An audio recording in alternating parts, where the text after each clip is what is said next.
Welcome to What Haunts You, a podcast about the stories that haunt our dreams. I'm Katie. And I'm Carly, and today we also have a guest with us. We have a guest that is one of my friends from college, so we go way, way back, and have some good horror times together, actually, from back then. Those were like my early horror days. So do you want to introduce yourself? Yeah, hi, I'm Kelly. Like Carly said, we have some good horror memories in the past. I think it was actually you that got me into horror movies. I watched like a couple in college. I mean, sorry, a couple in high school, but it was really not my thing until college when we would just like hang out and watch them at your apartment or room or whatever. Yeah. Yeah. I feel like I have a recollection of us doing like a Halloween marathon, Yes, like through the Halloween series. which I have repeated since. So me and my husband are more like movie people, I would say, than horror people. Like we watch over 100 movies a year, and then we pretty much dedicate our whole October to horror movies. And I've gotten him into horror movies because he didn't like them at all at first, but he liked the Halloween movies. So like we always take turns picking the movie. So he'll pick a movie, I pick a movie. So for October, I think last year, he picked every single Halloween movie, like of all of them, every single version, every single reboot, whatever. And then I Yeah. alternated with like other horror movies. And then this year we did the same thing. He did Saw as his franchise. Yeah. Wow, not a from not a horror fan to watching all of the Saw movies in order. See, That's like a big so those were departure. those were actually exceptions for him. He actually liked the Saw movies because the traps. That's how I was. I watched Saw before. Right. Yeah, it's like puzzles. So I liked Saw even before I was like a horror person, really. Yeah, that one is not my thing. I'm not a gore person, but I'll put up with it. Whole movie is so good. Katie, I need you to see it because I need to. Nobody else has seen it that I Oh, know. Saw 10. That one. Yeah, I watched it again on an airplane, and I think the person next to me was not like super thrilled about that. It was good, actually. But I looked around and there were no children. I like looked behind me. You know what I mean? I'm like, you can look away, lady. You're fine. Like, Those screens are so Yeah. small, you can't see anything anyway. that was my thought. I was actually watching it on my phone on the like app. So I'm like, this can't bother you. Like this is way too small of a thing for this to be a big deal. But yeah, for some reason, like gore was never part of horror to me. I think because like I watch like surgical videos a lot, and like I Ooh. like medical body stuff. So I think gore like almost feels separate from horror to me. It's not like scarier at all. I mean, there are things like when people are like violently killed, where sometimes I'll like feel it in my body and be like, oh, the like I just got stabbed or my chest ripped open. But Yeah. the actual images. Yeah, it's definitely not like a scary thing for me. It's like a disgust feeling Yeah. for me that I don't want to sit Yeah. with that for Yeah, 2 good, healthy hours. evolutionary response. Me too, but I like it. Yeah. Gore is fine for me, but like when we watched, just as like an example, when we watched like Swallow, and there's Yeah. the like endoscopy, is that what that's Yeah. when they go down your throat? Yeah, when there's like an endoscopy scene, that is worse than every Saw movie put together for me. I'm like, no, this is horrible. Wow. And I've had like 15 endoscopies, so I don't care at all. Yeah, but you didn't watch them, I assume. That's true. I was asleep. But actually when I was like in twilight sleep and I'm like trying to look at the camera to see like what they're seeing because it shows up on a screen and they were like, "We have to sedate her more. Oh my She's god, moving." you would be And doing I'm like that. trying to talk like, "No, I just want to see show me." No, I'm gonna keep my insides far away from things I can see, hopefully. Like, not for me. Yeah. So this movie today we're talking about It Follows. This was actually scarier than I remembered it being, but not like I'd say it's like a middle scary for me, but lots of like anticipatory feelings. Yeah, I love this movie. This is one of the movies that I discovered in one of our October horror months, and I love that. So I'm not a big jump scare person. I think that it's a pretty cheap way to scare people, and this movie does not rely on that at all. It's very much in like the pacing and the way that it's shot. Like the actual filmmaking contributes a lot to the fear that just like sits with you after you're done watching it, I think. Yeah. I thought the pacing was really well done for like three-quarters of it, and then I felt like they kind of panicked and didn't know what to do at the end. And the end felt off to me. I also thought of the other day, I was just like brushing my teeth after I watched it, and I was like, it's not a jump scare, it's a hump scare.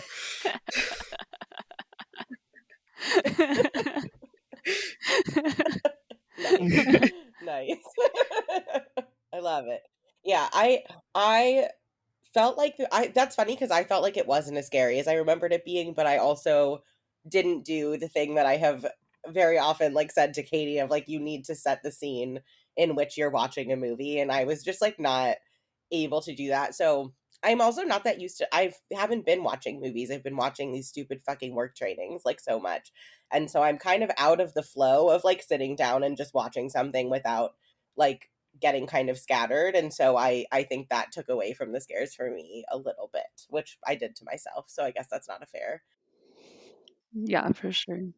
Yeah. So Kelly, what is your favorite thing about the movie? Like if you were to like what's your like elevator pitch of this movie? I think that my favorite thing about it is that it has so many levels in terms of like the themes of the movie. The initial read, which we can get into more later, but like the initial read of it being an allegory for STDs or an allegory for sexual assault, like I think those things are definitely there.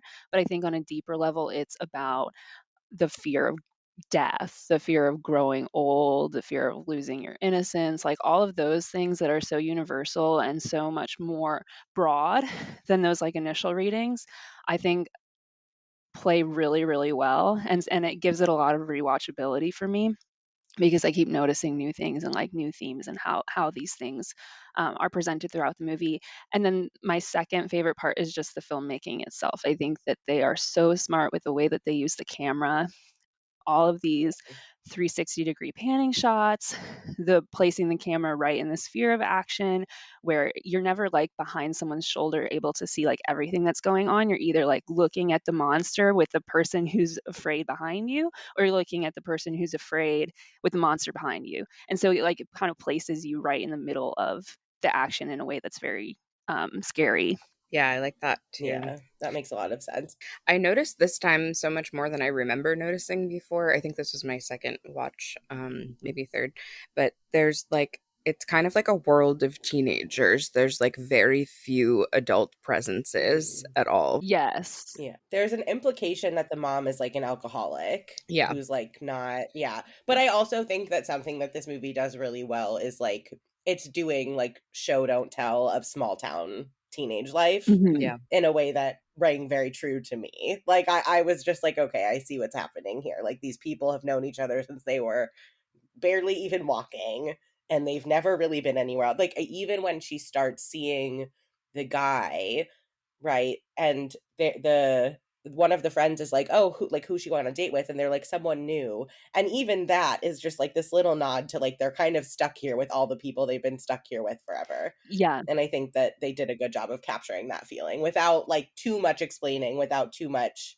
getting into the weeds with it. I just feel like the vibe came through. Yeah, absolutely. That's something the movie does really well in general is it doesn't over explain. It doesn't have someone sit down and tell you the rules. You have to figure things out as you go, and that makes it Yeah. scarier, I Yeah. think. The opening scene I had like completely forgotten where there's a girl who dies pretty quickly, so she's not in the rest of the movie, but she's like running out of her house in like silky pajamas and high heels. I was kind of like, why don't you change your shoes? But I guess she's seeing something that we're not seeing. And then she runs away. Yeah, I was just gonna say, so I watched Anatomy of a Scene with the director. It's like a New Oh, York Times cool. YouTube Ooh, fun. series, and they covered that scene specifically. And he even talks about the shoes and how like it's partially like no, it doesn't make sense that she's running around in high heels, but it's partially like a nod to horror tropes, and then also like the element of added fear from the difficulty of running in high Yeah. Yeah. heels, right? And I think that when you don't see the thing chasing her and you just see her running, the fact that she's in high heels in my brain does like, oh, so this is like so bad that you can't stop and take your heels Yeah. off. Like that's almost like the gap that my brain starts to fill in, is like, this must be so serious that even the 2 seconds it would take you to take your shoes off are not like sacrificable seconds. Yeah. Yeah, yeah, absolutely. And something that I think was really interesting that I noticed the second time is before you even open to that shot, like there's like the producer credits are rolling, right? And the sound that you hear in the background is, it sounds to me like the water, like the waves lapping up on the Mm. shore of the water, and then it cuts to that silent street. And you're like, why was that sound even there to begin with? Yeah. But that water keeps coming back throughout the movie, so I think it's cool that they introduce you Mhm. to it like auditorily before you even get there. Yeah.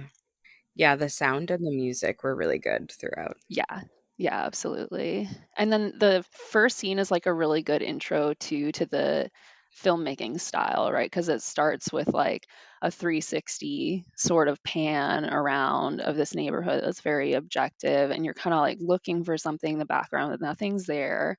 And the movie does this all the time where it just does this full pan and shows you everything that you could possibly see if you looked around, and you're always looking in the background for something to pop up, something to be there. And then it starts, tracking her as she runs out of the house. But I think that whole scene, that whole setup, it doesn't connect back obviously to our protagonist later. Like that girl is very dead, but it lays out the horror so well. You're like scared within the first minute of the movie. Yeah, it sets up the stakes. Yeah, I love the shot where they show that she's dead, where like she's like awake the night before on the beach and kind of panicking, and then in the morning it shows her face and her foot, and like you know that her leg is at like a bad angle from just how you can see her foot near her Yeah, face, mangled as fuck. and then Yeah. it pans out to show. And you still can't imagine like what happened, what got her. Like you just know it's Right. Yeah. really bad. Right. And I like that. I like when you have the stakes kind of laid out for you before you have the villain or monster or whatever, insert thing here laid out for you, because then it, like you said, it's like just that sense of like, oh, so this is bad. This is like not good from the beginning. We know that there's something that's really going to fuck you up. Yeah, yeah. I kept wondering where that girl who died was connected to like the chain of people that ended up with our protagonist, Jamie. Right, we don't even know if it's like if it's a prequel scene or if it's something that happens actually. Like, is it a flashback? Is it a flash forward? We really can't place it. Yeah, I actually was confused for like the first 5 minutes that they were showing Jamie, where I thought that those girls looked very similar. And I was like, is this a flashback to that girl? And then I was like, no, they're different girls, but they just look very similar. That's what I thought the first time I watched it too. I like, had to look Yeah. up the actresses. Like, okay, never mind. Yeah. Yeah. Oh yeah. Also, so then we after the girl dies, we move to Jamie's in her pool, and her little boy neighbors are kind of creeping on her. And I really like how they did the little boy neighbors, because there's like this actually menacing thing, but then there's like, I mean, little boys can be menacing too, but they're like seem pretty harmless, but are creeping on her in like the same way, and just kind of like always there and watching her. Yeah, and that comes up later with one of the forms that the it takes. Down at like Mhm. the beach house, I think it takes the form of one of those little boys later, so it makes that Oh creepiness yeah. Yeah, I real. hadn't actually connected with that. I was like, why is this a little boy? But that makes a lot of sense. Yeah. I do think that is anything that's shape shifting is like extra scary to me because of those types of things. Like, and I Right. think at one point, whatever Hugh slash whatever his real name was, is like, I think it even takes the form of people you love just to mess with you or whatever, or just to hurt you. Yeah. And I do feel like that the familiarity of the thing makes it so much scarier. Just Yeah, Yeah. so much when it was scarier. people she didn't know, I kept wondering if it was like people who the monster had killed before, if that were showing up. And I thought that was kind of like universalizing of like all of these people want like affection and intimacy, and it killed them. Mm. Yeah, that's interesting. That's interesting. Yeah, because there isn't an explanation for the people that we don't recognize. So it is interesting to like wonder about who are those people and like where does that come from? Yeah, absolutely. And this is another appearance of water. I just want to point it out, right? There is so much water in the movie. The first time we see her, yes, the first time we see her is in this backyard above ground pool, like the most innocent possible place for water to be. Yeah. Yeah. So like the symbolism of water, I think there's a lot of different ways to interpret it in this movie, but like in general in movies, I feel like the most common use of water is this concept of baptism and rebirth and like going into the water and coming out as someone else. But it also can symbolize life in general. It can symbolize change. When you're talking about like the ocean or the lake, it can symbolize like mysteriousness, depth, obviously death in the context of like the dangers of water. And there's like the unknown, like the seen and unseen. Yeah, the seen and the unseen. There's like self awareness and reflection that's also seen in mirrors, which are also frequent throughout the film. At the end of the movie, we see that kiddie pool again, and it's empty. Yeah, yeah, yeah. Like we've moved on from that phase in our lives. And then her friends are watching TV Killers from Space, a 1954 horror movie. I was wondering what that was. I'm glad you looked it up. Yeah. Yeah, and Yara's using her weird clam Yeah. I phone, want one of right? those. Like the I know. But I love that juxtaposition. I think that's the first time in the movie that we really get this like disorienting like when are we kind of aesthetic, right? Like they're watching Yeah. this old movie on an old TV and then she has this technology that like we've never seen before. Yeah. Yeah, I wrote what year is this because she has like a 90s looking TV in her bedroom, Jamie, and she's putting on a puka shell necklace. I was like, wait a second, this Yeah. feels. But yeah, the clamshell, Yeah. that But I think that it does universalizes remind me of like it. Polly Pocket. Yeah. Yeah, it makes it kind of universal and it also like makes it kind of dreamlike, I think. Like a little bit detached from reality. Like something just feels a Yeah. little bit off in every scene because of that kind of stuff.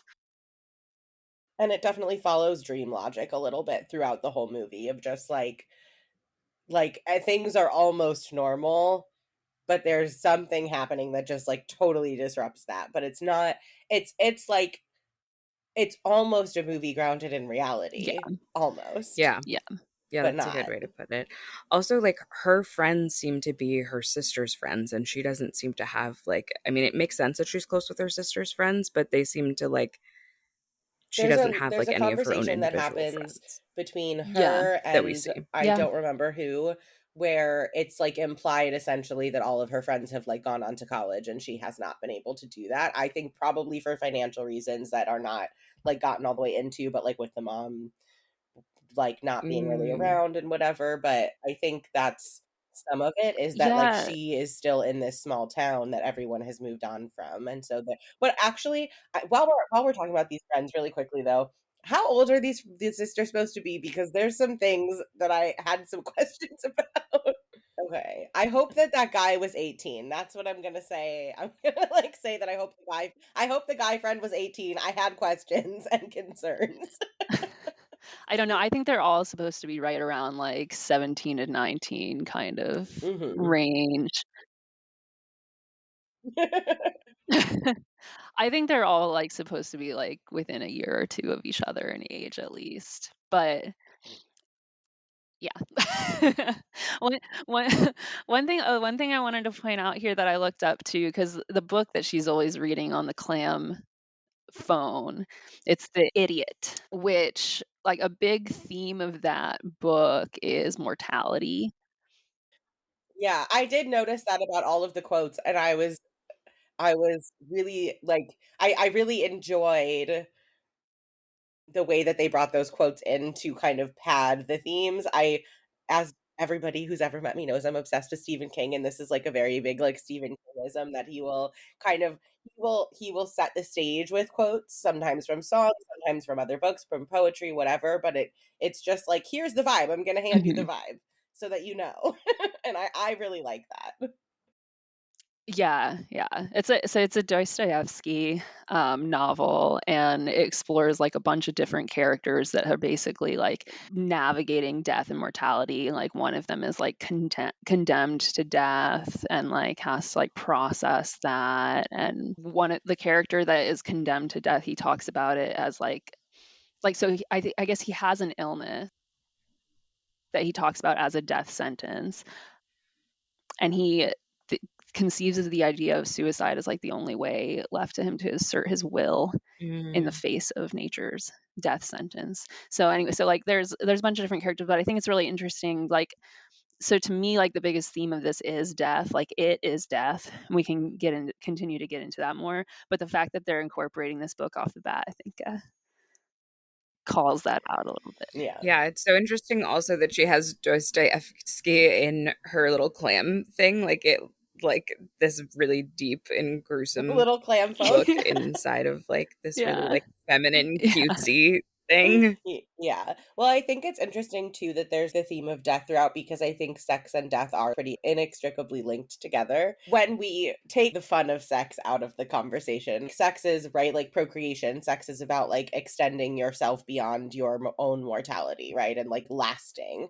And so there is this thing where once you start having sex, it's Mhm. like, okay, I'm in, right, again, taking like the rest of the meat of that out of it. It's like this idea, right, of I could be bringing in the next generation who will replace me when I'm gone. That is on a kind of fundamental level wrapped up in sex, even though obviously like society has moved away from sex as like only procreation and all Mhm. of these things, but there's still that kind of underlying like next step in the lifespan thing. Yeah.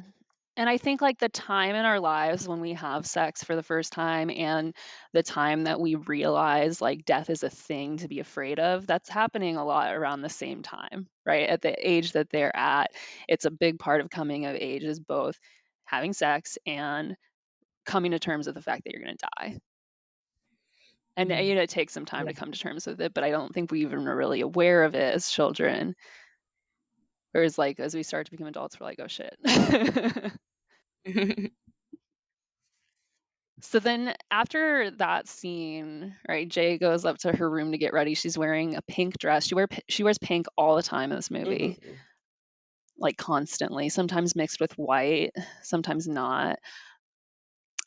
The scene there she's putting on her makeup, it's like a Carrie reference. Yeah, it has that energy. Yeah, and then down in she looks in the mirror, and one of the photos in the mirror is a picture of her and her dad, and another is a picture of her in a swimming pool again. Mhm. And then we jump over to the line in the movie theater where they played the trade game, which is like one of the most interesting parts of the movie. So when they play that game, right, like Jay assumes that Q is jealous or wants to trade places with the guy who's on a date with the Q blonde. And he instead answers, right, no, he wants to trade places with the small child. Yeah. The answer when you're on a date is I wouldn't trade places with anyone because I'm here with you. Just saying. That is the correct answer if you're on a date. But I actually like his answer and I think how well it goes with kind of the themes of the movie too, right? Of like he's looking at this child and being like, Yeah. "Oh, remember that? Like remember when things were simple and I was more innocent and I didn't have to worry about as much and I could take a shit anywhere I want to take a shit," as Yeah. reference. And I didn't know that I was gonna die, and I didn't have this thing haunting me, and I didn't have, Mhm. yeah.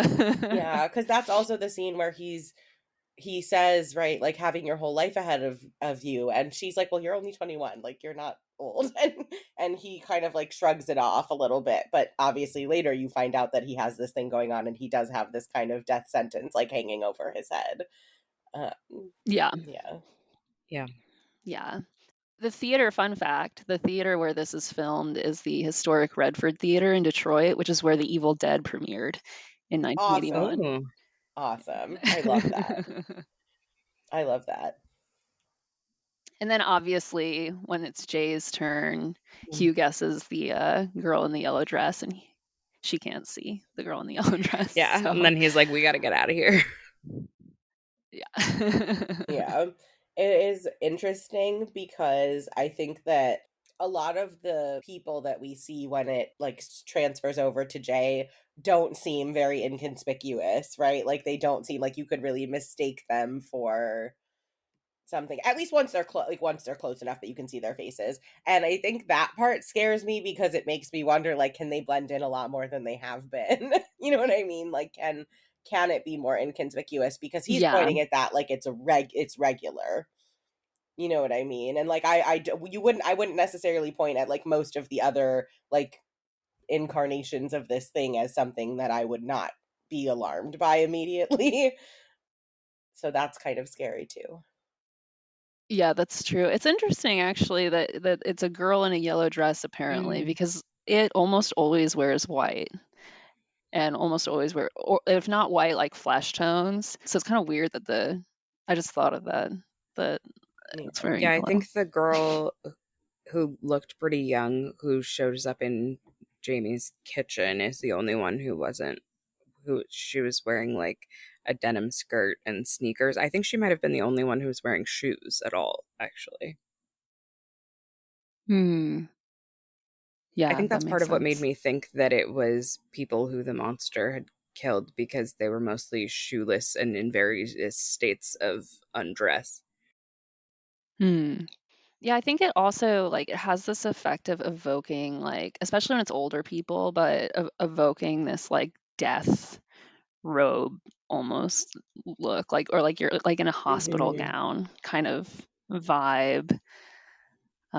Super Yeah. creepy. Yeah, oh yeah, I was gonna say when we were talking about Yara in the book that the only time that we hear her read aloud is when she's in the hospital, which I thought No. was interesting also. No. She reads No? aloud like at a couple different points during like sleepovers and stuff. Okay. That was the only one I remembered. Yeah, cuz I but they're all kind of like they're all morbid like the one in the hospital book. I think that one was the most direct, but they're all kind of the same tone. Yeah, and they're all from But that yeah. same book. Yeah.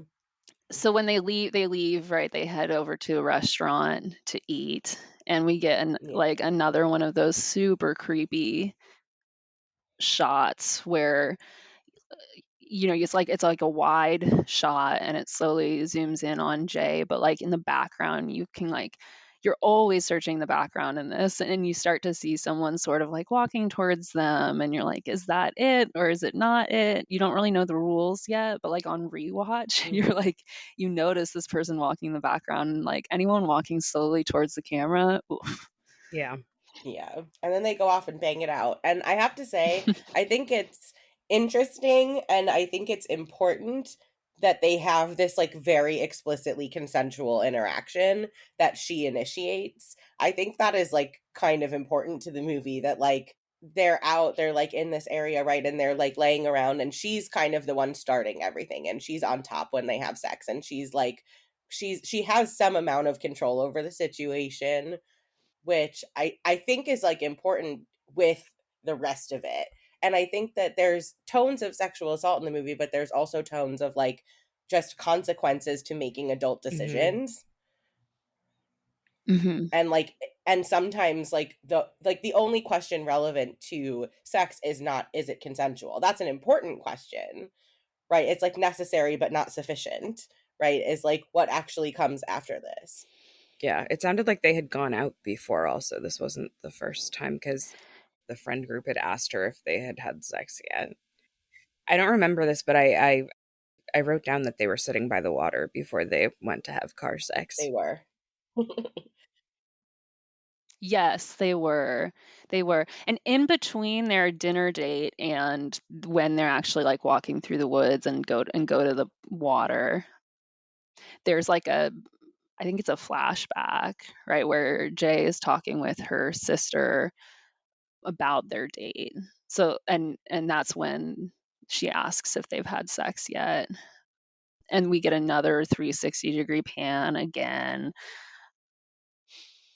So I don't know why they cut it that way, but the tracking shot of them walking there reminds me so much of like Halloween. Yeah. Like when Lori and her friends are walking through the neighborhood and the camera's like tracking them, and you don't know like is someone hiding in the background waiting to jump out at them because we still don't know what it is at this point. Yeah. The final shot actually gave me similar Halloween vibes too. Yes, yes. I can't wait to talk about the final shot. It's so good. Yeah. So yeah, so they stop on the beach. It's not the ocean, it's like Lake, is it Lake Michigan in Detroit? I don't know which one it is. One of the Great Lakes, but it looks like the ocean is so big. And then they have sex in the back of a car, very Yeah. Very. teenager. And like outside of an abandoned parking garage, I was like, this is so sketchy. And I think I did things like this when I was 17. Oh yeah, for sure. For sure. And then I totally agree, Car, like the importance of her having so much agency at the beginning is interesting. Like I think there's a couple different ways to read that, right? Like when you're consenting to sex, you're not consenting to everything that comes along with that. Like you don't know what else that really Especially as a entails. teenager or like a very, very young adult. Right, right. Are you consenting for that person to hurt you later? Are you consenting with the STD metaphor? Obviously, you're not consenting to that. Mhm. She hasn't been informed of any of that. And then when she's laying down in the back of the car, she starts talking about how she used to daydream about being old enough to go on dates and driving around. And she's The playing with flowers.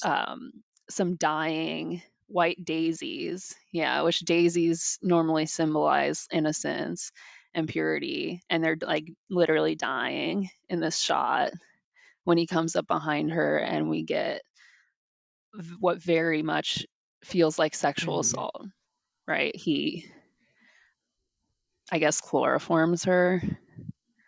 Yeah. And then her hand goes limp in the flowers.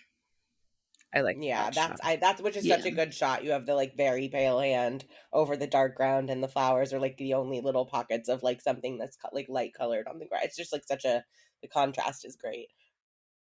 And then she wakes up Yeah. in the parking garage like abandoned structure. Yeah, and it's overlooking the building's overlooking a cemetery Oh, too. Well, I didn't even notice that. That's all. I didn't notice that either. It's so creepy. That's so funny. Yes. Oh my god, Yes. yeah. So she's like tied to this wheelchair and she's looking around like what the fuck? And I can only so the thing of it is, this sounds weird, but if I woke up in that situation with someone I had not yet had sex with, I would know exactly what was coming in a way. Maybe not exactly, but Mhm. you would have like Mhm. it would take you less time to orient yourself to like what was maybe imminent for you if that hadn't already happened. But the fact that she's already had consensual sex with this man makes that situation, I think, more disorienting because you're like, wait, what's gonna happen? Like what is the plan here? Yeah. Yeah, what is going on? Am I going to be murdered right now? Like, Right. It takes it up a And he yeah. pretty notch. quickly is like, I'm sorry, and I'm not gonna hurt you," which, like, is makes it more like, "Okay, if you're not gonna hurt me, then what's happening?" Because that makes me think this person is that like makes me think at least in the context of like a horror movie that makes me think okay maybe this person is crazy and like has multiple personalities, which is obviously like a controversial horror trope, but that's like Mm, almost where my mind mhm. went the first time I watched the movie because I was like okay he's here saying I'm not going to hurt you but like someone's Right. going to do something because like you're tied Yeah. to a Yeah, wheelchair. I also think within the STD metaphor, it's interesting to, like, not warn somebody ahead of time, but then afterwards explain everything about the situation. But I think, like, within this, like, if he had tried to tell her beforehand, she obviously wouldn't have slept with him, which I think is true for STDs a lot of times too, unfortunately, even if people are trying to be safe. Yeah, Yeah. which of course he's No. not. No, Um, he's not. Yeah. He's trying to keep yeah, himself yeah. safe, but Yeah, I yeah. don't know about anyone else. But also but also I'm just going to say it in the context of horror movies where I don't have all of the qualms I would have in real life. I think he did a pretty good job of handling the situation. I think he tries to act magnanimous and thinks of himself that way, but I think he's being pretty selfish. But you also texted me something that I was like, "What?" while you were watching it, because Carly texted me and was like, "Carly was like, this is such an easy situation. You just drive far away and sleep with a random person," and I was like, "What?" I'm just gonna say, like, in real life, I wouldn't do this, but like when I watch, I mean, I also watch horror movies and like cheer on people with chainsaws. Like, I don't, it's just different. Like, Yeah, it's just not the same. What I would do in real life and what I would do if I was in a horror movie are not the same things. But I don't know. Like, I think that, I mean, I would probably not chloroform someone like he did, but I think that he was like on probably. track to, he was like on track to a good approach though, of like, Yeah. I'm going to go really far away. I'm going to make sure the person knows what they're dealing with so that they can deal with it how they want to right away. And so they don't have to like have this period of time where they're questioning what's real and questioning what's really happening. And like, they will be like, okay, I have to just deal with this because it's happening. So you just go or move to Hawaii. Yeah, I mean, he does still violate her consent, clearly, by Yes. not informing her. But also, I don't think it is a great like Right. solution, right? Because as soon as that person dies, you're back on the hook. It's not like you're passing it on forever. In my mind though, if everybody who has this situation happens drives far ass away from them, some people can fly if they can, but even if you can't, just drive and you go and you tell the person and But you what if you're on a plane and it shows up on the plane because it's always walking, it can't show up on the Why plane. That's can't the it walk onto a plane and board a plane? and wait to show you that it's there? I guess it could, but the idea, you always have time. That's what I'm saying. Yeah. It's that's the thing. That's the reason that I didn't find it quite as scary this time, is because I was in my head like it would be very easy to buy yourself No, time. no, I mean, and that's what my thought was too, with in terms of like what I would actually do is like, okay, I'm like flying to Australia for a couple days and then I'm gonna fly back, you know. In a couple days, that thing's got to cross an ocean. Like it's just like I don't know. Like it took a lot of like I really had to suspend a lot of disbelief for this movie. I don't remember feeling that way when I first watched it. That's why I go back to like what is it? Like what's the theme? Right? Like it's death, right? You can try and put it off and you can try and run away and you can like try and like all these things, but like it's coming for you eventually and you are going to die eventually. And the real life version of me in this situation would kill myself immediately. Like, and that is what I say in every. I said that in The Descent. I say that in anything. I'm watching The Walking Dead right now, and my dad has been like asking me about some of the ethical dilemmas in it, and I'm like, I would have been dead so long before this question you're asking me would come. Like, Yeah. Well, and I think that's kind of like it's maybe not directly addressed like that solution, but I think there's hints in the background that that's a potential solution. Like I mentioned with the book, that's one of the yeah. things that's discussed in the book that's referenced. But Yeah. also there's a scene later in the movie, you know, where they re-encounter Hugh and he has like bandages on his wrist that like could very well be indicating that he has attempted that. Oh, I I didn't totally notice missed that. that. Wow. Yeah, I missed that too. That Yeah. makes sense though. Yeah, I have a lot of questions about Hugh. But I think I was thinking when we were talking about him earlier, like he said that it happened to him just from a one night stand at a bar and like he didn't have the experience of somebody leading him through it. So I think that's probably why he did that, and that sounds extra And it traumatic. makes me wonder too, like how did he find out? Right. Did he just notice something coming towards him, or did he accidentally pass it to someone who then died? Because I think that's more likely. Oh, he could have passed it to the girl at the beginning of the Mm, movie. Yeah, very well could have.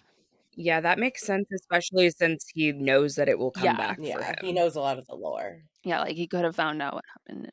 So I think that's Yeah. probably the case. Yeah. But yeah, so he explains the rules to her, right, and then wheels her away after we see the woman, like the middle-aged woman, walking slowly towards them. Hmm. He wheels her away. He like dumps her outside her house where her friends are playing old maid. Yeah. Yeah. The old maid is funny. And actually, this is one case where Yara reads a line from The Idiot. I think that if one is faced with inevitable destruction, if a house is falling upon you, for instance, one must feel great longing to sit down, close one's eyes, and wait, come what may. Mm, Yeah. And then one of the friends is like, "That's why we're drinking on the porch." And that actually that references exactly how Annie, who's the girl from the first scene, like how she eventually dealt with it. She just drives to the beach and she sits down and waits. Yeah. I wouldn't let that thing get me. I'm doing it myself. That's the thing. Yeah. Any other response I have to any of these situations when I'm watching movies is like rendered kind of bullshit by the fact that like I do not want to live through bad things. Like Oh, man. I feel like that to a certain extent, but I think that I don't know. I think I have a higher threshold for like what I am okay going through. I think if I feel like there's potential for things to go back to stable eventually, that I feel more like I can tough this through. But I was gonna ask Kelly, have you seen Smile? I haven't yet. Okay, I won't go into it too much then, but this movie reminded me a lot of that premise. It was like a similar kind of passing it on thing related to trauma. yeah. I think that like my ideal movie like this would have been like a perfect combination of those two movies because they both have things that didn't work for me, but like opposite things that didn't work for me. So it would have been like a good melding together. Mm. Have either of you two, just while we're doing that, have either of you two seen Contracted? No, I remember you No. So telling me about it when we watched yeah, so Smile. that one is I think like much more explicitly an STD one, but it's really Mhm. good. I don't know how many, I don't really remember what the like two sentence description of it, so I don't want to say anything else, but very, very good movie. Highly recommend it. Yeah. Oh yeah, I was gonna say also. So when he drops her off, I also like. It kind of bothered me that he just kind of like throws her in the street, especially when he like knows where her house is and like sees people sitting outside. Like you'd think that he would at least try to make it look a little nicer, but I think he's like, I'm never coming back here again, so it doesn't matter. But it's Yeah. yeah, He couldn't, like, put her clothes back on or some Yeah. like right, And explain it to those other people too, so that they're not yeah. just like, okay, this girl's crazy. Right, yeah, because there it was like a while where they were just like, okay, I guess she had a psychotic break because something traumatic happened to her. And then the police come, and the neighbor is looking out and says to the girl that he's with, "Those people are such a mess." yeah, that family is such a mess. So we get another hint at, like, what's going on with her family, which we don't ever really have fully answered. We just know that there's some shit and the dad's not there anymore and the Yeah. mom's an alcoholic. And we see there's like one conversation where the mom is talking to her friend or something and talking about what happened to Jay, but we like don't ever see their faces really. It's just like showing like their hair and like panning really fast between them and showing the room. Yeah. Mhm. I mean, I think that that's almost deliberate, like in kind of in thinking about. I think you said it, Katie, that there's like no adults in this movie, and I think that part of that might actually even be that like who at that age has a safe adult that they can talk to about like something like sex or like something like STDs or something like sexual assault, and like I I. I wish that more people did, but I think very few people actually do feel that they have someone that they could turn I to. was gonna say, I hope somebody Yeah. does. I think there are people who do, but Someone must, but I think many people don't, and I think many people even who maybe do don't feel like they do. You know what I mean? Like even kind of stretching it to that point of like maybe someone really is there and would be supportive, but like you don't necessarily yeah. feel that And way at that it age. definitely seems like there's some level of neglect there, and like maybe the mom is rationalizing it by that they're like technically grown up, but it seems like they could use a lot of help that they're not getting. Yeah, I think the absence of any kind of parental figure really feeds into the terrifyingness of losing your innocence and going through something like this and having to face death, not having anyone you can look to who can help talk you through it. Yeah, I thought that was especially interesting with like towards the end, they're talking about how their parents, I think Yara brings it up first, but they're talking about how their parents told them not to cross 8 Mile where the city starts because it's like unsafe there. Mhm. But there's like actually unsafe things happening where they are and they're not getting help. Yeah, and that's a nod to a lot of the slasher movies too, honestly, because a lot of what those movies are about are like the the presumed safety of white flight in suburbia, right? But then, like, actually, no, like, bad things will follow you everywhere you go because, like, that's just what happens. Yeah. So I feel like that definitely. But I thought that was kind of interesting because, kind of like what I was saying about the show Don't Tell, that was like one moment where they were like, we're going to tell. And it kind of felt really like, I don't know, it felt like out of place a little bit to me that they just like randomly said that kind of with no real context, with no real prompting. I totally get what you're saying, but I do think that, like, because so in that part, that's much later in the movie, right? Like, Hmm. they are traveling like south of 8 Mile. 8 Mile is a real place in Detroit. Like, it's a real dividing line in Detroit. Hmm. And they're kind of, I think, commenting on their own, like, crossing into this threshold that was forbidden to them when they were younger. And to me, it felt like natural to comment on that. Like, wow, I can't believe we're like doing this right now. Yeah, that makes sense. That made sense to me, but I also was confused because it sounded like they were talking about going to a pool that they went to in their childhood a That's lot. a good But they point. also talked about drinking beer there and having their first kiss there. So like I don't know that they were like supposed to be there maybe. Yeah, I think that might be what it is. Like one of those kind of Yeah. secret places that you go with your friends and you break in and you're not really supposed to be there. Yeah. Yeah, the like kind of monologue that Yara gives about that had a very similar vibe to me of what Jay was saying when she's playing with the daisies right before she gets chloroformed. Yeah. Paul has like a similar, there's like a couple different ones of those where they're just kind of like musing about how they used to think about things or how their childhood was and like the coming of age loss of innocence kind of thing. Yeah. Yeah, so where we left off, I guess. Oh, can I say one more thing? This is kind of going back to the Yes. narrative too. So, okay, when I forgot I wrote this down, but when they're having the conversation, that's the presumably the mom and the other person. The main takeaway from that is that one of them says, I think the friend says, "Did she catch anything?" And like she did, but not in the way that they're thinking Yeah. of it. Yeah. You also wouldn't know that after one day. Just for anyone who didn't know that that's listening, sexual health tips, 3-month window. Yeah, and yeah, so then after that, she's in the bathroom and she's kind of like holding her underwear out and looking down and hyperventilating.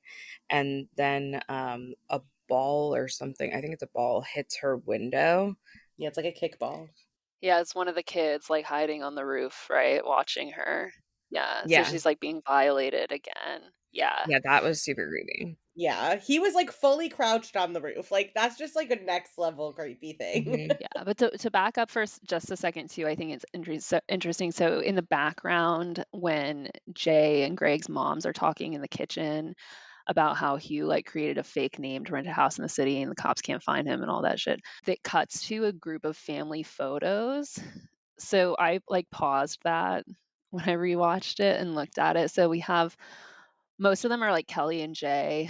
We focus in on one with Jay and her grandparents. Both of those grandparents reappear later in it. And then in some of the pictures on the side, we have young Jay in a pink dress holding a bunny rabbit, and another teen Jay in a pink shirt has her arm around Kelly. So I like that it again it like ties the pink to her kind of childhood innocence, and then it also like introduces us to some of the forms of it that we're gonna see later on. I totally missed the grandparents thing. That's interesting because I think the first it that we see that's hers that isn't like the first one we see is when she's tied in the chair and there's a naked woman coming towards her, but Mhm. the one that is like directed at her is an older woman. That's the grandma.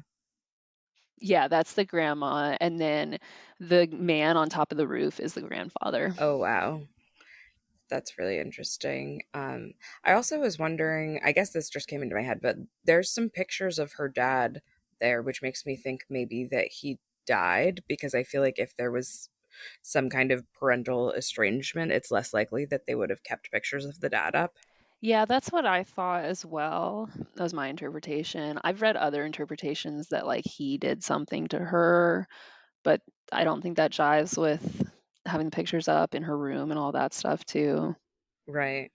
And I don't think that jives with like the loss of innocence Right. like vibe of the movie because that would have already happened. I mean, that's like a gross way of saying it, but like that would have already happened. Yeah. And so it just wouldn't land, I think, at least for my mind, it wouldn't Yeah, land the I same way. agree. I agree. Carly has taught me to pay a lot of attention to things that they say in school classrooms, like whatever they're Oh, reading. yes. So in the next scene, Did I teach you yeah, that? and so the reading, Oh, that was in our hereditary yep, conversation, right? Because they were talking about is it more or less tragic if he's doomed? yeah, the reading. I like this line that's I've seen the moment of my greatness flicker. Yeah. and then it's Lazarus come from the dead, and she's like not really paying attention, but we like hear the sound pretty loudly, and as she like starts seeing, I guess, her grandma come towards It her. was the love song of Alfred Prufrock. I looked it up. I haven't read the whole thing, but it's a dramatic interior monologue of an urban man stricken with feelings of isolation and an incapability for decisive action that is said to epitomize the frustration and impotence of the modern individual with visceral feelings of weariness, regret, embarrassment, longing, emasculation, sexual frustration, a sense of decay, and an awareness of aging and mortality. Yeah, that hits the nail on the head. There it is. But yeah, obviously we're in the classroom and we have one of the most terrifying scenes, I think. It's panning repeatedly around the classroom and they have the big picture windows and you're always like scanning, okay, now I know what I'm looking for. Like, is anyone walking towards the camera right now? And finally it pans around and we do see the woman walking. And the moment that we see for the first time the old woman in her like white pajamas or hospital gown or whatever, it's during the quote, I have seen the moment of my greatness flicker and I've seen the eternal footman hold my coat and snicker. And we see like the eternal footman Yeah. walking in. And in short, I was afraid. Yeah. I had just thought of her as an old woman before. It makes even more sense with it being the grandmother, but that was kind of making me think of like you don't really talk to your grandparents about sex and you kind of try to like hide. And I think it's like kind of this shame feeling attached to her being the first person. hmm And then also I think that our grandparents for most of us are the first time we have to deal with someone that we love dying. Yeah. Death. Yeah.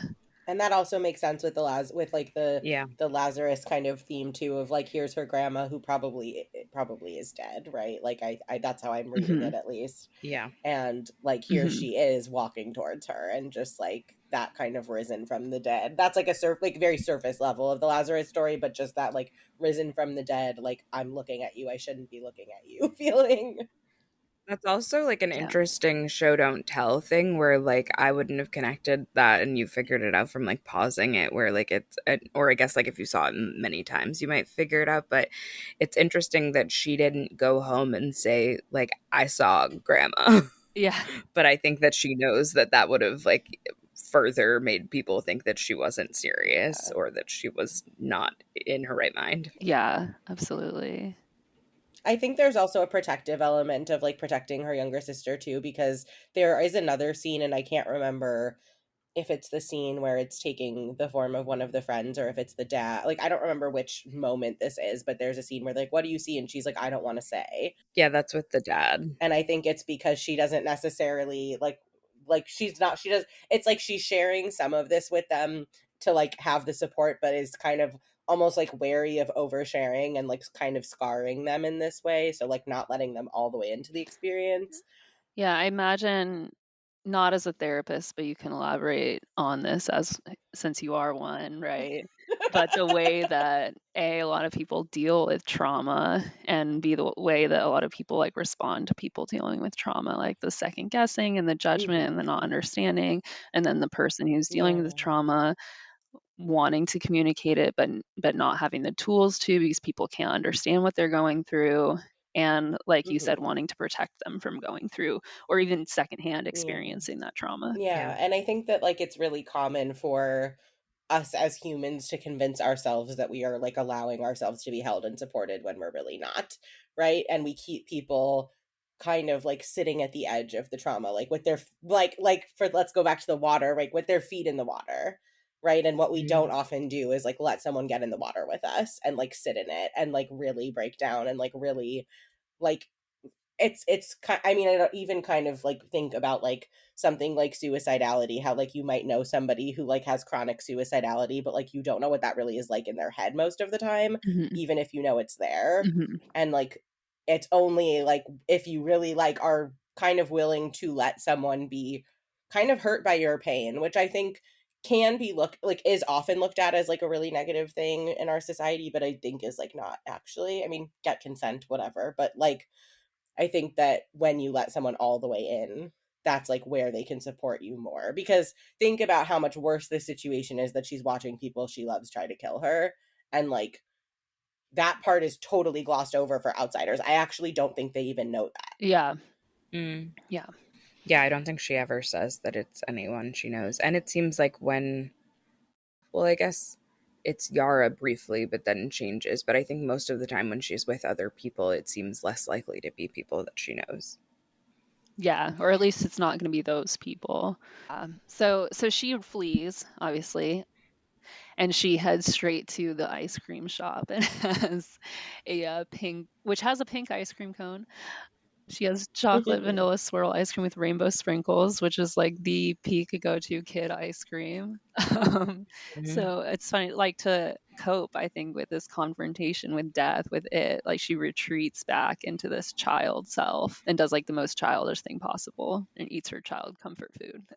Yeah, I was thinking when she Yeah. was home, like that night, Paul says he'll stay over to like keep her safe or something, which I was kind of like, what are you gonna do? I don't like, but I think he's just like, I'll be comforting.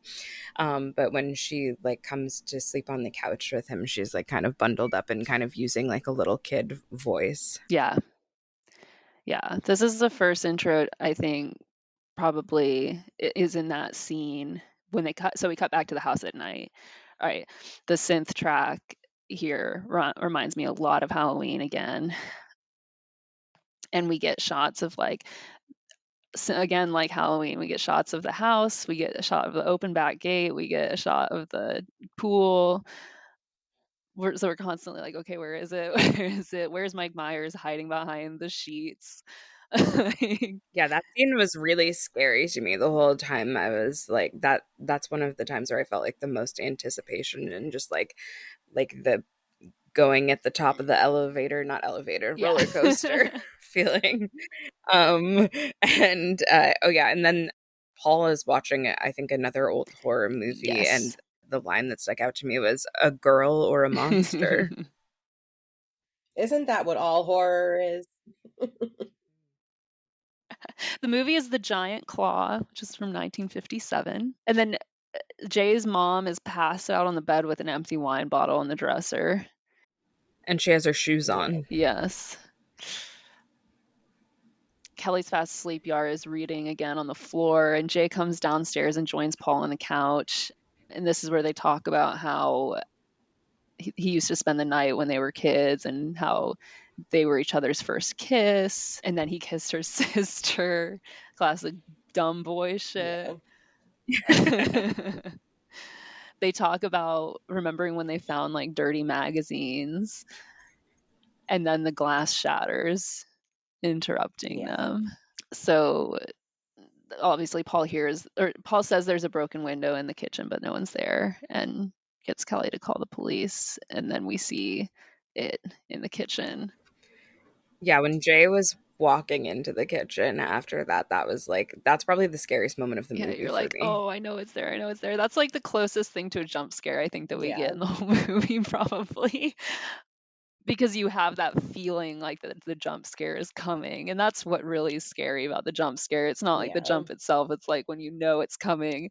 But this is a weird one, right? So it's like a half dressed young woman. She's walking slowly and she starts urinating on the floor. And I don't know, like to me, her appearance there, it kind of reads like sexual assault Yeah, the victim. disheveled like state of undress, yeah. I agree. I'm not totally sure that she was peeing though. I thought that she was when I saw it, and that kind of added to the victim feeling for me. But when Greg ends up getting attacked, the it is like leaking fluid all over him, and that seems to be what kills him. So I think that it Interesting. kind of releases some kind of fluid that's I think is not Maybe. scary. Ew. That would kind of make sense like with the rest of it, though. Yeah. I I also thought it like was reminiscent of how, when people die, like they Oh lose yeah. control of bodily Yeah. functions. And so it has that kind of like death element to it. But all right, so she hides in her room, and to me, like this part is probably the scariest scene in the movie. It's like up there. Is she's hiding in the room, right? And she lets Paul and Kelly in. There's like a knock at the door and it keeps jiggling. And this is again, the camera is placed directly in the center of the action. It's facing Jay or it's facing the lock. You never get a shot of Jay and the lock. It's just like back and forth, back and forth. And then we open the door and it is Yara. Okay, great. We flip back to Jay and we're like, okay, but there's a dark hallway behind Yara. And we flip back and sure enough, Yeah. like the giant person is Yeah. there. Yeah, that was pretty scary also. Yeah.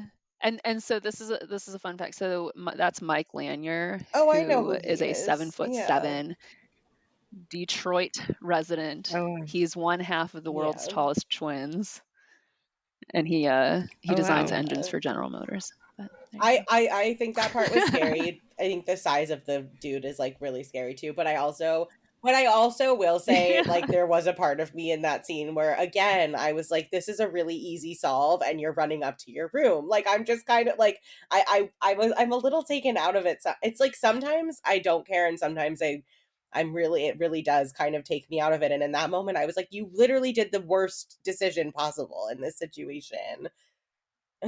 That's how I felt when I was watching it, but she did have a way to get out. Like, I don't think it was like the best way. It seems like she probably hurt her ankle or something, but she Yeah. got out the balcony. She should have just left the house though. But when I hate when people in general in general in horror movies, people are always running upstairs when they should run Yeah. outside, and it always Yeah. perturbs me. But I think that like you're supposed to be like, why? Yeah. But I also feel like it bothered me more in this movie because the thing is always walking. I think that if something can run, I mean, I guess a lot of slashers are walking too, but I just think of like, if this thing is always walking, hop on your bike, which they do after. Like, that's what happens like next. But I am just like, hop in a car, hop on your bike, Yeah. just run as long as you can run. Like, I don't know, like, just buy yourself a little time. I don't know. Buy yourself more than the 3 seconds it's going to take this thing to get up the stairs. Yeah, I mean, I think they like she wises up pretty quick here, at Hmm. least. Like they do start doing smarter things, with the Yeah, exception of the pool at the end, which I think is probably the dumbest thing they do in the whole movie. Yeah, that bothered me. totally. There's something really childish, right, about like running up and hiding in your Yeah, room. and then realizing it doesn't work. Like, right? Like Yeah. that's like she does that childish thing and then gets there and is like, "Oh, this actually doesn't work." Like, and I need Yeah. to just leave. Yeah. Yeah. After that scene, right, they run to the park and then there's the scene where they're driving through like the older part of Detroit with all of like the abandoned buildings and stuff to find Hugh's house, right, where he was hiding out. And Greg finds them at the park and is the one driving, I think. Greg the neighbor. Yes, yes, Greg drives them after he finds them at the park. So this is kind of interesting trivia. So that dilapidated house that he's staying in is called an American Foursquare, and they're like designed so they have circular traffic patterns. So there would never be a place where he'd be Mm, stuck in one yeah, room. So it's a really smart hideout. And this is where he has the bottles hanging. Yeah, all the newspaper on the windows and stuff. I thought it was pretty funny that he had a bunch of Playboys in there. Like he still has Yeah. time to jerk off while he's like And the yeah. dirty hiding out. tissues. Yeah. Oh my gosh. And then there's a high school pic of him, and I think it's Annie. I haven't been able to confirm that, but I think it's the girl Mm, from the beginning in that photo with him. I was wondering that. I thought Yeah. it might have been. Yeah. Like it looks very much like her. I haven't been able to confirm that part, but it definitely looks like it to me. But that brings them over to the high school, right? Where they go and find the yearbook. We again get like a big panning shot that's very creepy. We see someone who we're not sure is like it, and then like we pan back and yeah. oh yeah, it's still walking towards the camera, um, but doesn't catch up with them. Anyway, they get his real name, and then we go to the scene at Hugh's house, which I think is an interesting one. We get a little more insight into his character. Yeah. I think that his name It's was Jeff. Larry. Oh, Jeff. Yeah, Jeff. I thought it was funny when they go to his house and his mom is just like, "Yeah, come in. All your friends come in Yeah. too." I was like, "Oh, okay." Yeah. She doesn't know what's going on. Yeah. Another like clueless parent who Yeah. has like no Very insight much to what their so. kid is going through. Yeah. Yeah. So he again explains the rules. He's so freaking callous. Like when he's like, she can just do the same thing I did. It should be easy for her. She's a girl. Like, ugh, that one line, like, I agree. I also feel like I don't know, I just like honestly, this is the fucked up thing actually, is that she could go explain this to some man and he'd still fuck her. But probably because he wouldn't believe her. I mean, that does happen with Greg and Paul. Right, but that's what I'm saying. That's like what I'm saying. Like she actually could do this and tell somebody.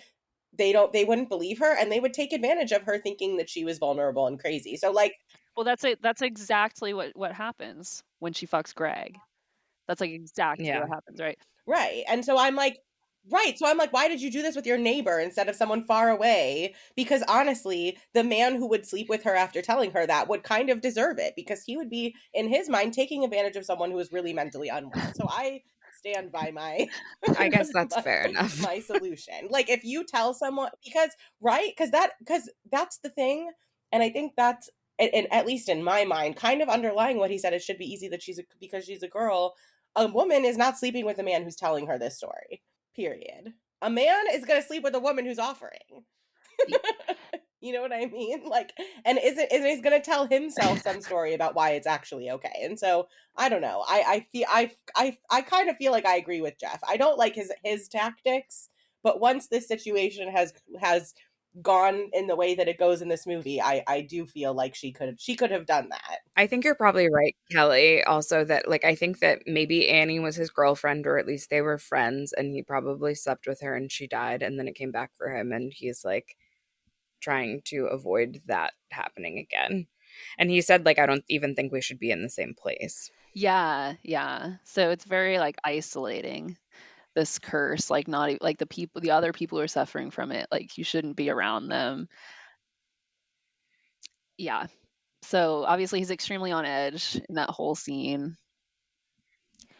I don't know. We can argue about the morality of spreading this thing.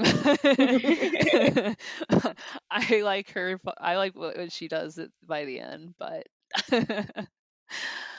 but yeah, I mean, there's a question of whether or not like is Greg really like consenting to it because he doesn't believe it, right? So you could like okay, yeah, like he deserves it because he's taking advantage of her or something. Maybe he thinks he's going to help her, he genuinely is like, like if sex with me will help you feel better, like great, I'll do it. Right. Which what man doesn't think that about themselves? It seems like he does think he's I think he doesn't think it's real, but he thinks that within her delusion, if he takes it away from her, she'll feel better. But he doesn't actually see any risk to himself. Also, I think it's really interesting that they have sex in the hospital. There's a lot of hospital scenes in this. That seems to be like one of the major recurring themes, which makes sense with mortality Yeah. and especially like the sex and mortality thing. So from Hugh/Jeff's house, we go up to Greg's cabin, right? Yeah.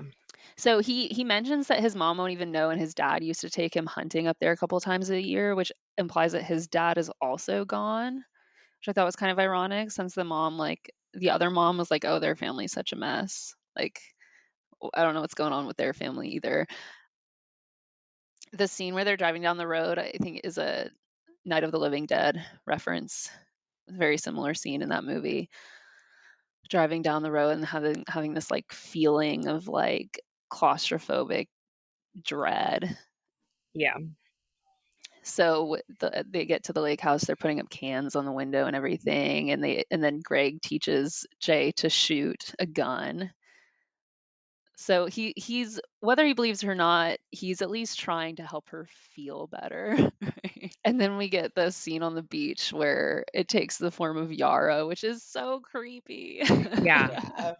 And I love that it shows Yara in the water so that you have like zero questions in your head. Like it doesn't leave it open to being her for real. It's like, no, she's way over there. Yeah. Yes. And this scene answers an important question that we don't really know before then, which is like, is this monster like a physical being that Hmm. exists versus something that's like transparent? Like, and because it's able to actually physically interact with her friends and like punches Paul or like, Yeah. shoves Paul or whatever. So they finally believe her. That's where Paul seems to start believing it more because he sees the chair move, and Greg like still doesn't believe, and Paul has Yeah. bruises. Also, the actress who plays Yara, Olivia Mhm. Liccardi, she's in one of the seasons of Channel Zero, which is a show that I really like and is also horror. Nice. I think she's a really good actress. I really like the different vibes of her it monster Mhm. character and Yara in the pool who's just like la la la, or in the water. Yeah. Yeah. Yes. Chilling. Yes. And you just keep like, Jay, look behind you, Jay, look behind you, because everyone else is facing that direction, but they can't help Yeah. her. Like she's the only one who can see it. Ugh. And so then we see her hair like start to levitate from the perspective of her friends. Yeah. Yeah. That was And you're super like, oh my God, it's creepy. over now. Yeah.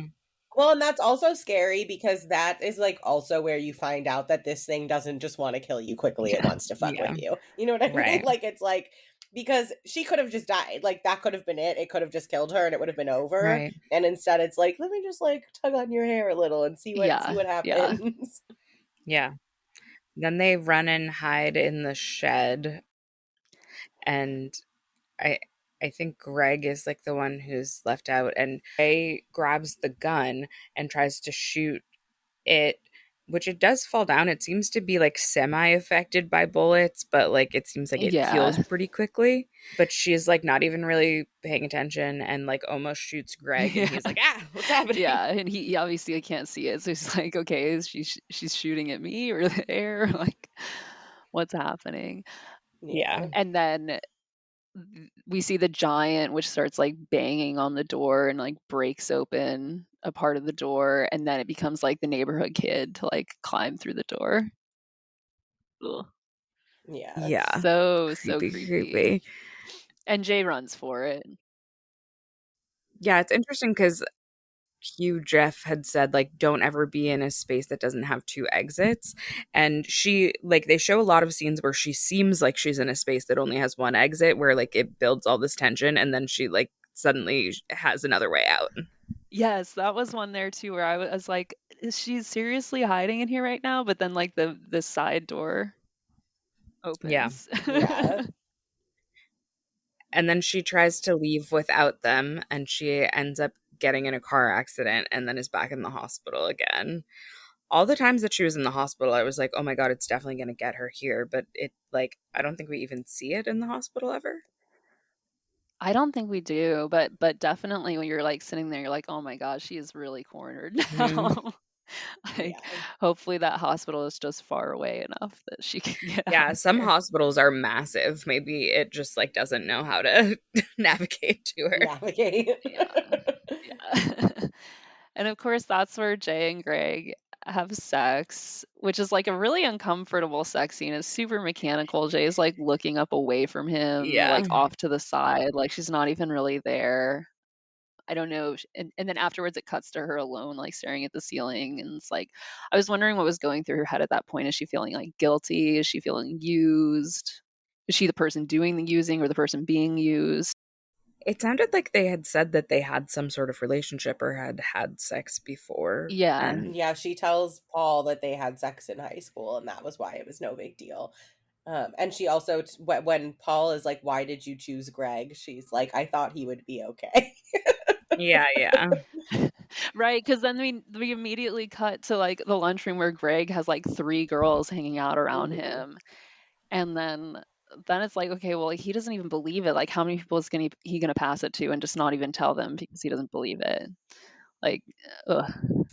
I know that was freaking me out.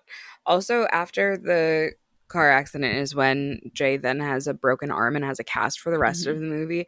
And she does not give a fuck about this cast and is just like doing all of Like the things that you're swim. not supposed to do with casts. And that drove me crazy for the rest of the Going movie. into the water.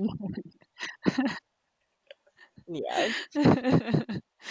Just like, well, it doesn't really matter if I die. I'm like, if my arm was healed or I not. was just imagining how bad it must smell. Oh. Oh, Oh yeah. Because she's like getting it wet Oh. all of the time. And I'm sure it was like not a real cast and she like took it off and she was done filming and maybe they like wrapped new ones. But I was just imagining it like over like weeks of her getting it wet oh and yeah. stuff. Ew. Yeah, Yeah. gross. Very gross. So then, like, there's that scene where like Greg is by Jay's hospital bed and they're holding hands, and Paul's like jealously watching from the hall. Yeah, yeah. Greg says he still hasn't seen it yet, which is another thing that makes me think that he already passed it on, and it's only comes for him later once like that other girl dies. I thought that too. Yeah. Yeah. Yeah, that makes sense. Once it came for him, I thought, oh, he didn't pass it on, but yeah, maybe it already came for the person who he passed it on to. Makes more Yeah, sense. especially if he didn't Right. warn her, which he wouldn't if he didn't believe it. Yeah, right. Yeah. I also was thinking like she seems so like wanted by all of these guys, but it's like the thing that gets her attention is also the reason why she's like targeted by this thing. Yeah. Well, and that Yara at one point is like, Yeah. "Your sister's so Yeah. pretty, it's annoying." Yeah. Yeah. Oh yeah, and Greg says he thought that she'd be doing better after that, and Paul's like she didn't make it up, and he says it's not what she thinks it is. Does he though, or is he just seeing an opportunity? This is what I'm saying. Like, I just like, I don't trust men like that. Yeah. So that goes back to what we were talking about earlier, right? Like he thinks he's gonna help her by doing this because he doesn't believe Yeah. her. Like And I think especially because like then Jay like does actually try to save him and like puts herself in danger by doing that. And yeah, he doesn't actually think he's taking on any danger when he's trying to help, quote unquote. I mean, I no, I don't know. I don't know what to make of him. I don't obviously he doesn't take her seriously. I think it's a mixed bag, but obviously if he got his comeuppance whether he deserved it or not, right? So she sees it walking up into the house, like it throws a rock through the window. She tries to call him, no one answers, and it crawls through the window. So she like runs across, and then upstairs, she sees Greg's mother wearing a white robe knocking on Greg's door. He opens it. His mom, her breast exposed, like leaps on him, and he does the monster not like rape Greg as he dies? Like that's very much what it looks It like is seems pretty happening. rapey. I think there's still clothing barriers that it looks like, but there's like all these juices that are seem to be what kills him.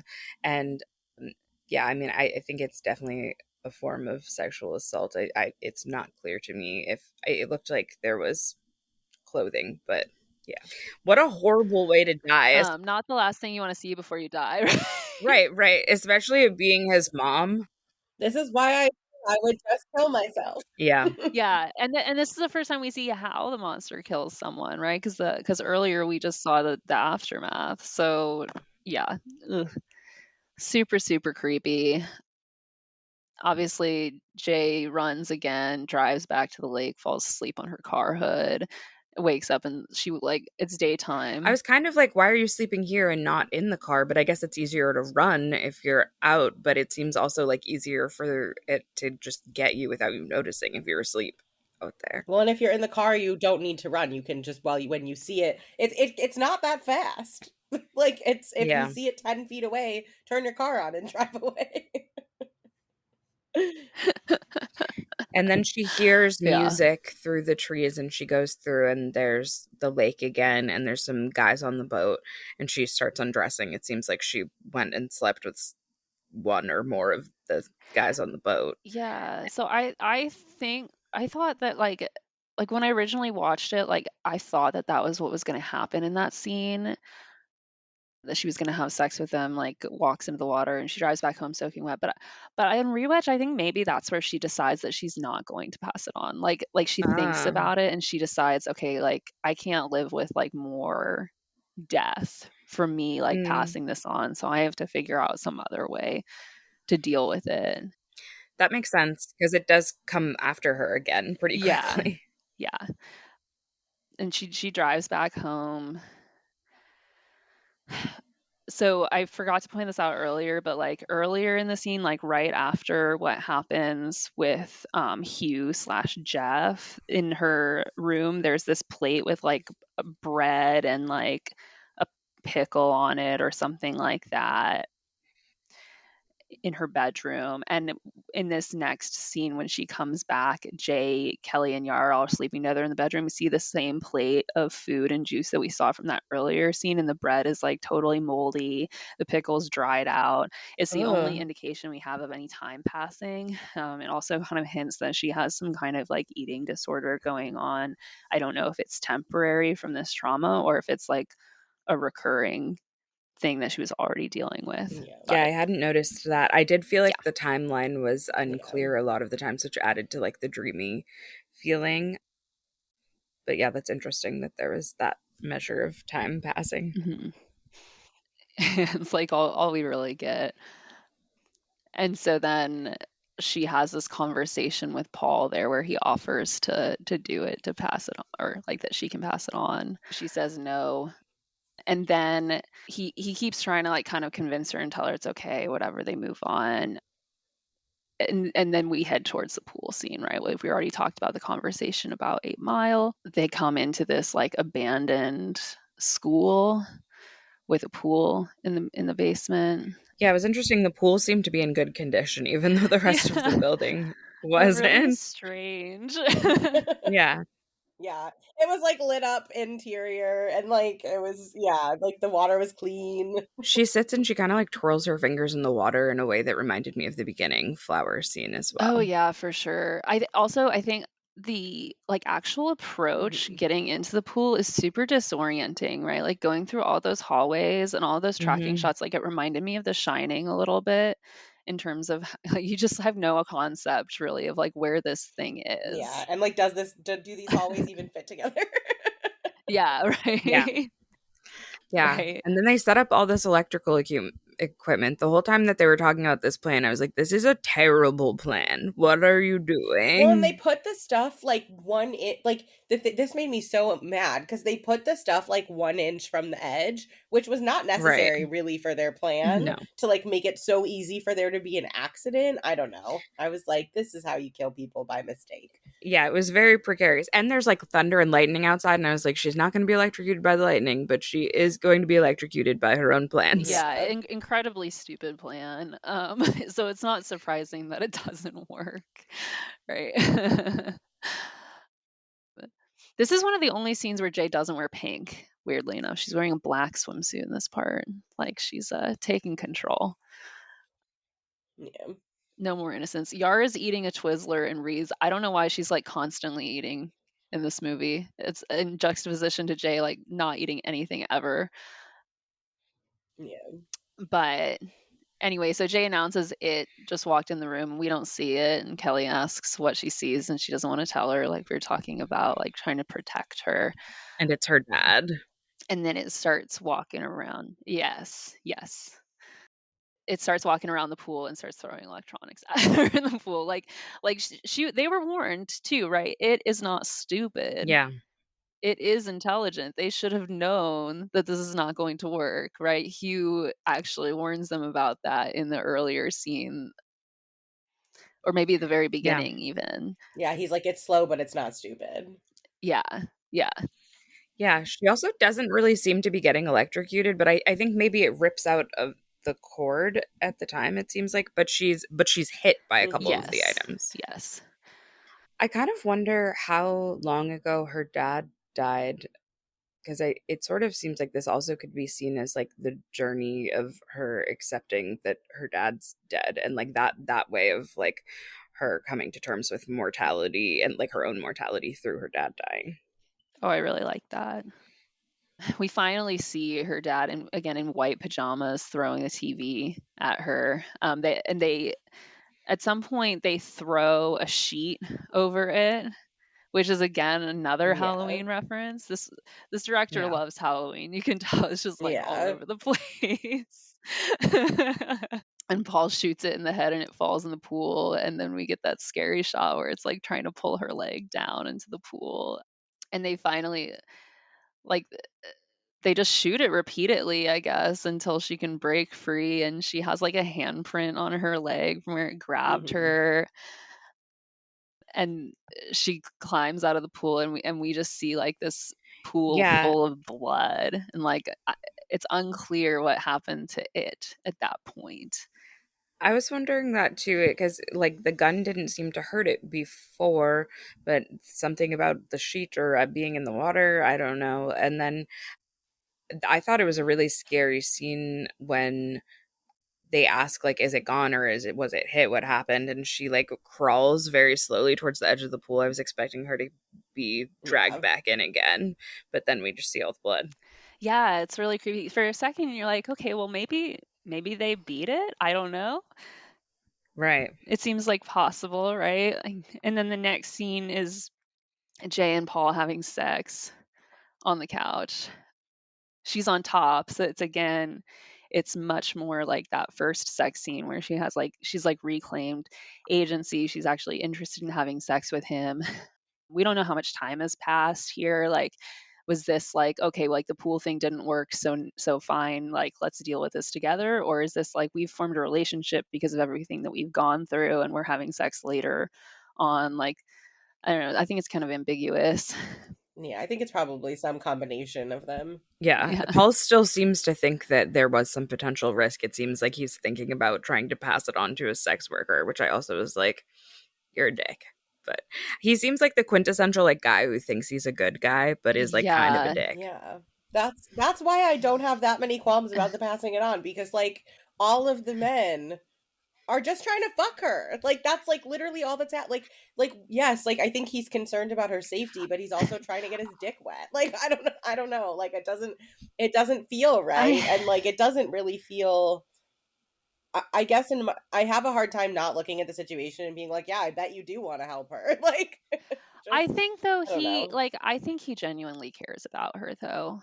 Unlike what's his name? Grant or Yeah. I do think he cares about her a lot more than Greg. Greg. Greg. Unlike Greg, I think he genuinely cares. Yeah, and that's why he believes her, you know? He believes her from the beginning because he takes her seriously as a person. Yeah, I do think that he cares about her. I also think that like this is like whatever, but I don't think that most teenage boys can care. Like can care from like an entirely unselfish place and can care in a way that does not prioritize their own sexual satisfaction. Like I just like that's not like I just don't I don't know. Like and that's not like literally like as a rule, like obviously that exists in the world, but I also do think like I've had a lot of people who like have cared about me and still done very fucked up things who probably still actually cared about me, and I feel like most of like the teenage sexual experiences that I feel like I would hear about from like friends, it's not that they don't care, it's just that they are so wrapped up in their desires that the care doesn't really Yeah, matter. I think teenagers in general are like focused on their own desires more than care, and I think like it's hard to fully see outside of yourself as a Yeah, but I teenager. think that's very wrapped up into teenage sex. Like I think that's like very Yeah. like I think yes, all teenagers, right? Because that's like a developmental stage, but I think there is something about the way that teenage boys view sex that overrides their dignity and their care for other people and their concern for even people that they genuinely love or care for. And I can't not watch this movie with that like hanging over it. Yeah, I think that's fair. I I I do think he does seem to care more about her, and I obviously I still think that's a factor. And then there's the question is like, okay, is any teenager really capable of signing up for this? Right. Like really understanding what does it mean to be followed around by something that wants to kill me for the rest of my life?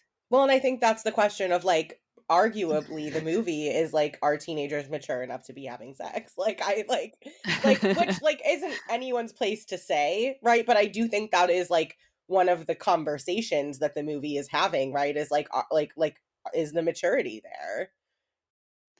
And are they mature enough to understand death? And like, are like, I mean, we all go through like that change in our lifetimes, and this is definitely like looking at people who are right in the middle of that, and they're not on the other side of it, but they're going through it. And something else that also I like think about that I didn't think about till right now, what else can follow you around for the rest of your life from having sex? That's what I was just thinking too. Is like, is this actually Yeah. about babies? Because you had brought that up at the Yeah. beginning. Like do teenagers have the genuine understand like we have the physical understanding when we're teenagers, at least in this day and age, right? That like if you have sex you can get pregnant and like then you have to deal with that one way or another. But like is there the real understanding and maturity there, right? That like this is something that could follow you for the rest of your I also think it follows you is a really funny concept when you're thinking about it with children. Is anyone at any age really capable of yeah, I mean they're teenagers, but is anyone I don't think anyone really knows what being a parent Right. is like until they're a Yeah. parent, right? Like you Yeah, really know what you're that's signing up true. for ever. I don't know. So there's so many bad parents. Right, yeah, totally. Yeah, and this especially with this movie showing a lot of not great parents, especially with the 80s 90s vibes. It was also making me think of AIDS, which is now usually not fatal, but definitely was at that time. Yeah. Yeah, definitely. So after they have sex, right? And we have Paul drive past the prostitutes. He doesn't stop. So it's kind of ambiguous like what does he do? We cut back to Yara's hospital room. She's again eating and reading from The Idiot. Yeah. Paul looks like he's falling asleep in this scene, which to me is like, okay, maybe he's having trouble sleeping now that he has this thing. And she reads like the best quote from the movie, right? And the most terrible agony may not be in the wounds themselves, but in knowing for certain that within an hour, that within 10 minutes, then within half of a minute, now at this very instant, your soul will leave your body and you'll no longer be a person. And that this is certain. Yeah. The worst thing is that it's certain. Like the worst thing in the world is that death is certain and it's coming for you. And then she takes a bite of her tuna sandwich and I sips her apple juice. Yeah. I think the least believable part of this movie is that someone who reads as much as Yara would be still reading the same book by the end of the movie. I think it's a pretty long book. It is Dostoevsky though. It's a long book Yeah. and a hard book to read. And then of course we get this great last scene, scary last scene where we're back in the neighborhood. Birds are chirping. Jay and Paul are walking down the street holding hands. So at least he's still interested in Yeah. having a relationship with her for now. And in this scene, they're both wearing white and black. Like it's like they fully come on to this other side of like accepting death. Yeah. And it closes up on their hands, and we zoom back out, and someone's walking slowly behind them. Yeah. You know, is it? Is it a coincidence? We don't know. Yeah, I like the unknowing. And I also, that scene kind of bothered me when I watched it actually. And I was like, this is a stupid ending. But I'm seeing the depth in it more now. And I think it is kind of like we all have to accept that death is coming. And like, how do you learn how to live with that and like still enjoy the time that you have? Yeah. And when you accept that it's coming with another person, you can that provides this source of like comfort and meaning to get you through it. I think you don't have to walk away from death alone, or you don't have to like be stalked by death alone, because we're all going through it.